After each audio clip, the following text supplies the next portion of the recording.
Ikalawang mga Kronika, Kabanatang 29. Sa kabanatang ito, mababasa natin ang mga sumusunod. Si Haring Ezekiyas ng Huda, ipinalinis at muling itinalaga ang templo ni Yahweh. Ikalawang mga Kronika, Kabanatang 29. Si Haring Ezekiyas ng Huda. Si Ezekiyas ay 25 taong gulang nang maging hari at 29 na taon siyang naghari sa Jerusalem. Ang kanyang ina ay si Abijah na anak ni Zacarias. Katulad ng kanyang ninunong si David, gumawa siya ng kalugod-lugod sa paningin ni Yahweh. Ipinalinis ang templo. Sa unang buwan ng unang taon ng paghahari ni Ezekiyas, pinabuksan niya ang mga pintuan ng templo at ipinaayos ito. Tinipon niya ang mga pari at mga levita sa bulwagan sa gawing silangan ng templo. Sinabi niya, "Makinig kayo mga Levita, italaga ninyo ngayon ang inyong sarili at ang templo ni Yahweh, ang Diyos ng inyong mga ninuno. Alisin ninyo ang mga karumal-dumal na bagay sa dakong banal. Nagkasala ang ating mga magulang. Hindi sila naging tapat kay Yahweh na ating Diyos. Kanilang tinalikuran siya at ang kanyang templo. Isinara nila ang mga pintuan sa portiko. Hindi nila sinindihan ang mga ilawan at hindi na nagsunog ng insenso. Hindi na rin sila nagdala ng handog na susunugin sa dakong banal ng Diyos ng Israel. Kaya nagalit si Yahweh sa Huda at sa Jerusalem at ginawa niyang kahiya-hiya at kakilakilabot ang kanilang sinapit gaya ng inyong nakikita. Kaya naman napatay sa digmaan ang ating mga magulang at nabihag ng mga kaaway ang ating mga anak at mga asawa. Napagpasyahan kong manumpa tayo kay Yahweh, ang Diyos ng Israel, upang mapawi ang galit niya sa atin. Mga anak, huwag na kayong mag-aksaya ng panahon. Kayo ang pinili ni Yahweh na mag-alay ng handog at magsunog ng insenso at manguna sa pagsamba sa Kanya.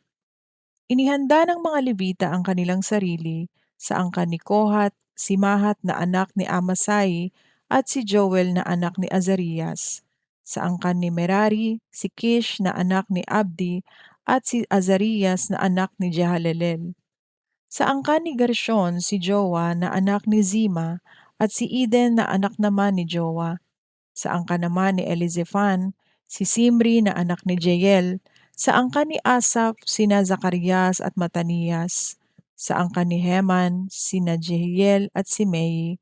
Sa angkan ni Jedutun, sina Simayas at Uziel. Tinipon ng mga ito ang kanilang mga kapwa Levita at nilinis ang kanilang sarili ayon sa kautusan. Gaya ng utos sa kanila ng hari, pumasok sila at nilinis ang templo ayon sa kautusan ni Yahweh. Pumasok naman sa loob ng templo ang mga pari at inilabas ang maruruming bagay sa bulwagan ng templo ni Yahweh. Sinimulan nila ang gawain ng paglilinis noong unang araw ng unang buwan at ikawalong araw nang umabot sila sa portiko. 8 araw pa nilang nilinis ang templo ni Yahweh at natapos nila ito sa ikalabing-anim na araw ng buwan ding iyon. Muling itinalaga ang templo. Pagkatapos pumunta ang mga Levita kay Haring Ezekiyas at sinabi dito, "Nalinis na po namin ang templo ni Yahweh, ang altar na pinagsusunugan ng mga handog at ang lahat ng kagamitan doon, pati ang hapag ng mga tinapay na handog at ang mga kagamitan doon. Ang mga kasangkapan namang inalis ni Haring Ahaz nang tumalikod siya sa Diyos ay ibinalik namin at muling inilaan para sa Diyos. Nakalagay na po ang lahat ng ito sa harap ng altar ni Yahweh." Maagang bumangon si Haring Ezekiyas at tinipon niya ang mga pinuno ng lungsod. Magkakasama silang pumunta sa templo ni Yahweh.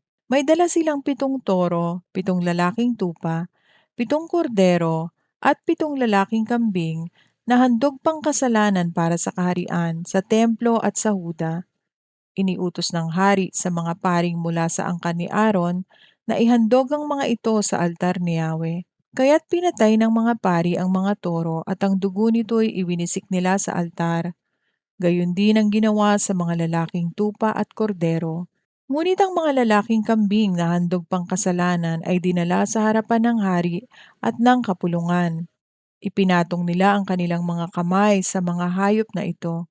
Pagkatapos pinatay ng mga pari ang mga kambing at ang dugo ng mga ito'y dinala nila sa altar at inihandog bilang pambayad sa kasalanan ng buong Israel.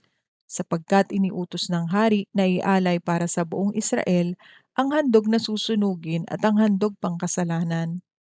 Naglagay din sila ng manunugtog sa templo ni Yahweh, mga Levitang tutugtog ng mga pompyang, lira at alpa.